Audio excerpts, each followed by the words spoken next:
Okay, I've got the tires busted off the rims. So the next thing to do is basically get these things prepped for priming and then painting.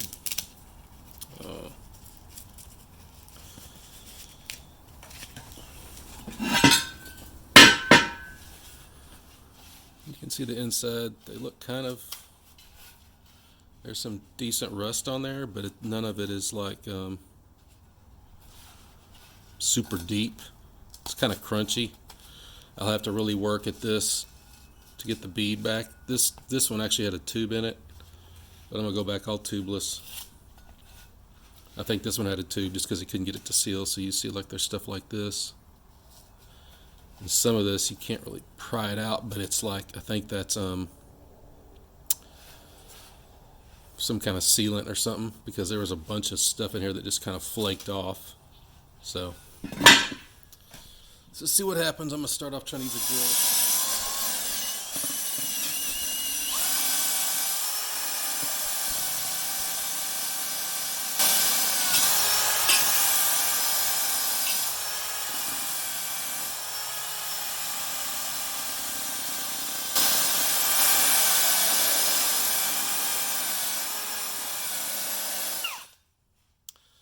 Okay, so basically I'm going to do this to all four rims. So my plan is first wire wheel it, get it as clean as I can. Then I'm going to, okay, I've spent about an hour and a half, or an hour and 45 minutes on this rim with the drill and the sander. Thinking about just getting one of those sandblasters that hook onto your pressure washer. If y'all think that would work, because this is going to take forever, and I'm still not satisfied with this. Okay, I got my pressure washer sandblaster, and that thing is a freaking beast. I've used it for like a minute. Oh my god, I had to go get my camera and bring it out here, so let me fire it up and you can watch the destruction. This thing is, man, it's freaking incredible.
Okay, so I didn't film much of it, but you saw the initial sandblasting.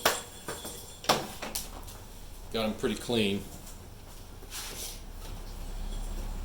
So there is some flash rust, but before I get rid of that, I want to get these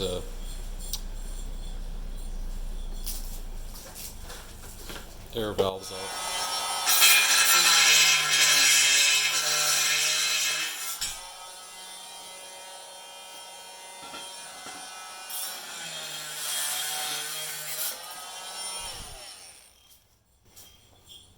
This is concrete etch. It's I think it's muriatic acid. This is really good at getting the surface rust off. So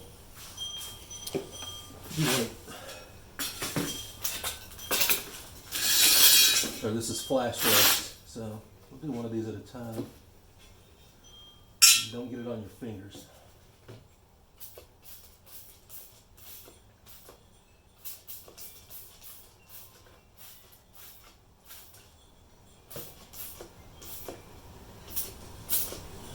You can see how it gets a glove, get a glove on.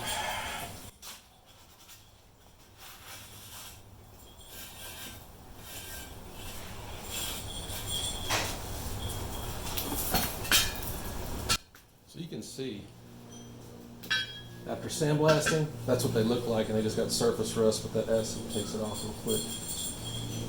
So what I'm going to do, let's keep doing this till I get them all in this condition right here. Then we'll be back. Okay, I've let the acid sit there and do its thing.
This is called a 3M sanding sponge. They have different grits. This is the medium. These things are really cool because you can see they're flexible, so you can really get in some funky shaped places. Like this. I need to come back with that disc.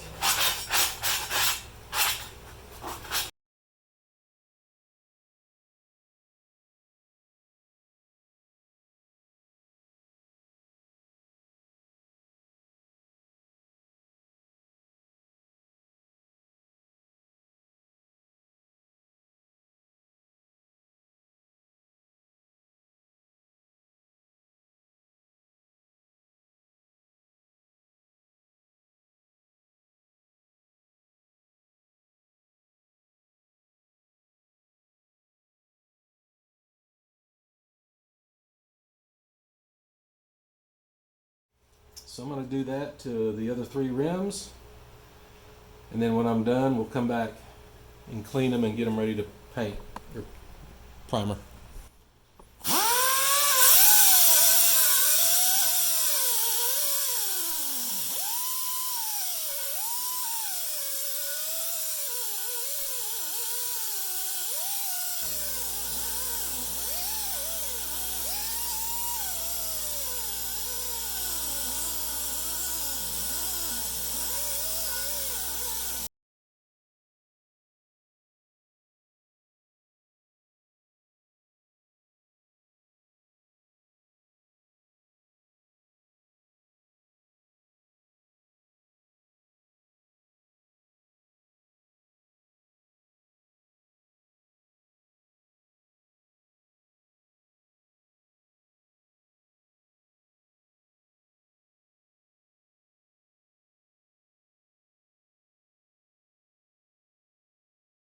Okay, now what I'm going to do is go around each rim and just look for imperfections like this. If you see, can y'all see that? That little divot right there, whatever that is. So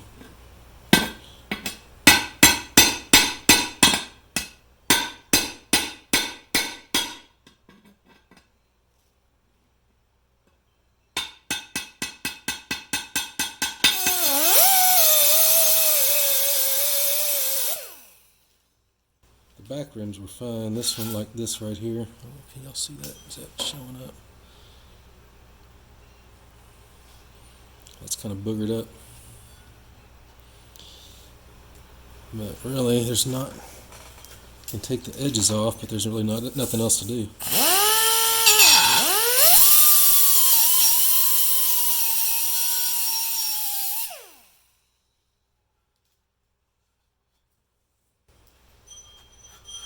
Thought there was another spot, but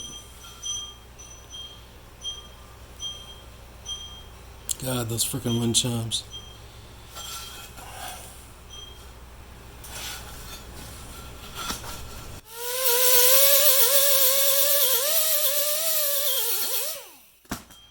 That's about it.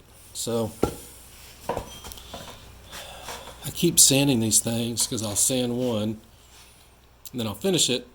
Then I'll pick up the other one. By the time I finish it, I look at the other one. I'm like, oh my God, I need to go sand it again. So I keep going back and forth.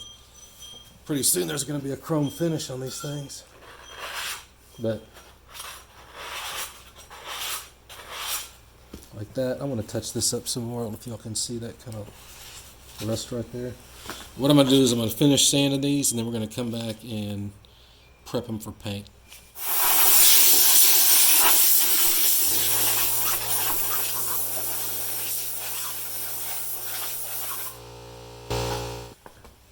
Okay, I'm just using alcohol. You can use acetone, which I think is what most people use, but they were actually out of it. So I bought, last time I went, and I bought alcohol, and I've just been using it. It works, seems to be working just as good. So, and this is just really trying to get any oil, anything like that, off the metal before you paint it. And also the good thing about alcohol, I think acetone's the same way, but I know alcohol is, it's hygroscopic. So that means it actually absorbs water, so it should pull the water out of if there's any water. Okay, I had a bunch of corrupted files, so I was able to repair this file, but the audio had some snap crackle pops in it, and it was out of sync, so I didn't want to spend the time trying to fix it just so you can hear me hit a spray can, so I figured I'd just do a voiceover. So you can see I'm painting it, and I'm using this is Rust-Oleum self-etching primer. It goes on a little thicker, but it really sticks to the metal, especially this rough metal, this really porous stuff. And so I showed a decent amount, but I really spent a lot of time scrubbing and polishing these wheels, trying to get all the rust off of them and get them really roughed up to where they'll accept paint good, because I'm worried more about protection than looks, especially on the inside of the wheel.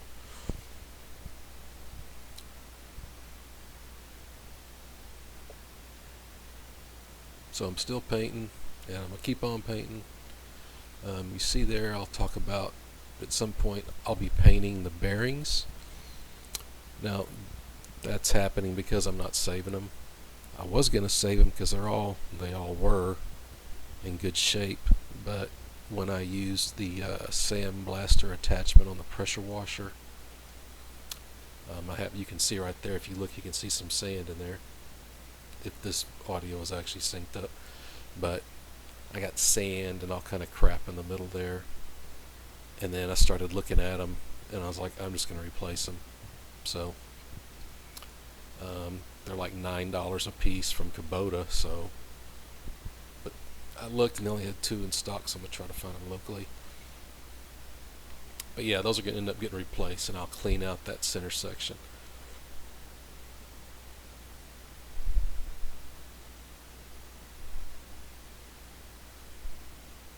And I think I said it, but you know, this self-etching primer is really good for rough surfaces. It seems to like get down in the pores and get in the little nooks and crannies, and it's a little thicker, so it's not as runnier, so you don't, it's a little more forgiving when you're painting something rough like this.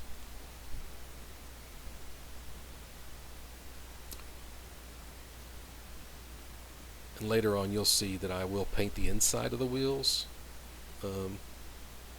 not the outside. The outside, in the the body and stuff, I've got real Kubota, legit Kubota paint that I'm going to use an actual sprayer for.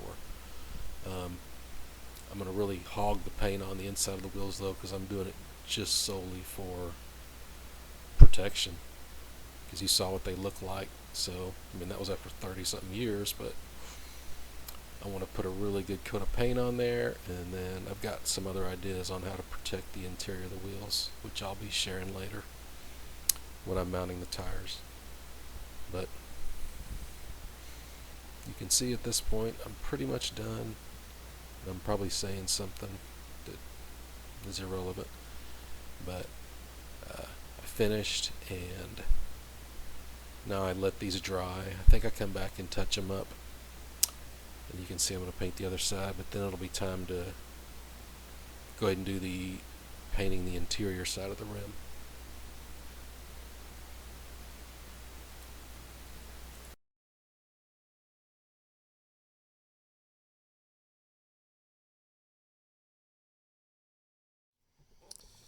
But before I paint the rims,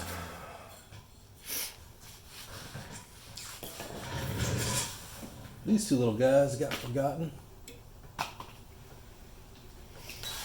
So I think there's a little bit left in here.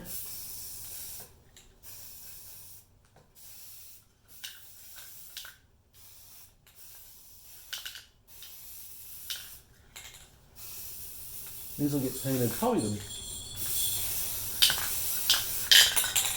that Kubota blue. It's the color I'm going to paint those, because I'm going to paint the rims orange, and then in the back,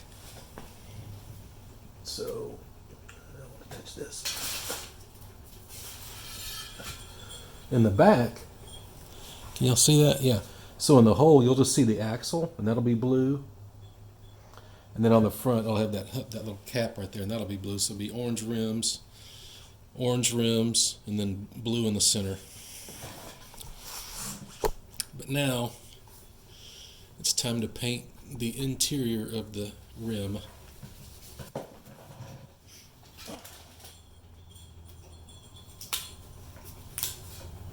No.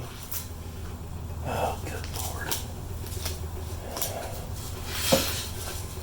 See, I can't talk and do stuff at the same time.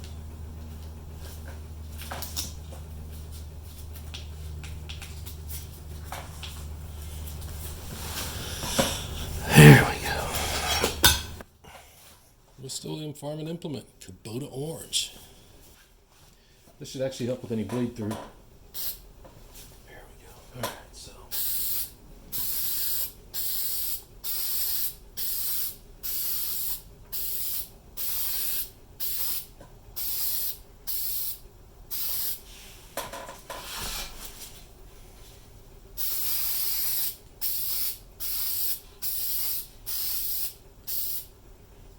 I plan on doing a couple light coats, because that's what everybody says you're supposed to do. But I really want this to be a good protectant.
Okay, it's the next morning. You can see it really turned out good.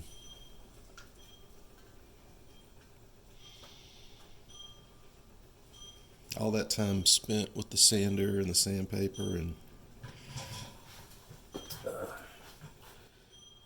this is the wheel that was in the worst shape. So you can see it's pitted, but I tried to get the bead pretty smooth, and I think I did. I'll also probably use, I'm going to look it up and see if it causes rust or not, but they have that, it's called tire bead sealer. A lot of places just put that stuff on there. It helps fill up any imperfections. But the main purpose of this was just to get a good coat of paint on it to keep it from rusting in the future. And I've got a special idea to prevent rust on the interior of the tire in the future, which I'll show later when we put the tires on. Basically all that's left is new bearings, both sides. I'll test, and I'll probably put on new grease fittings. Other than that, these are ready, so I'm going to go put them with the other parts. Then I just put these rims in here. So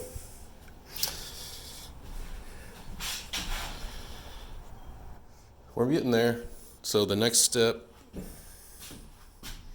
actually I'll walk over there and show you what's going to be next.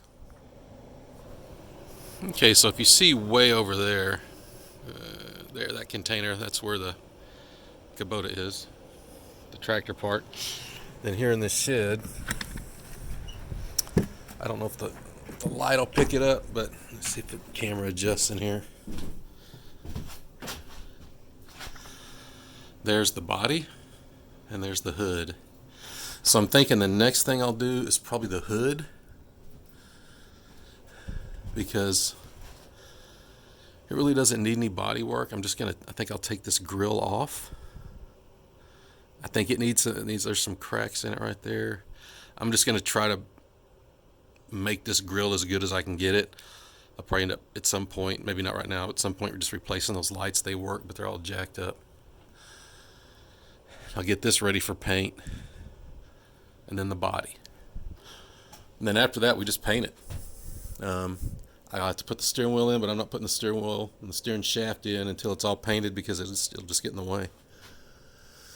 So I think the hood will be next, and it'll sit nicely on top of a sawhorse, so it'll be easy to work on.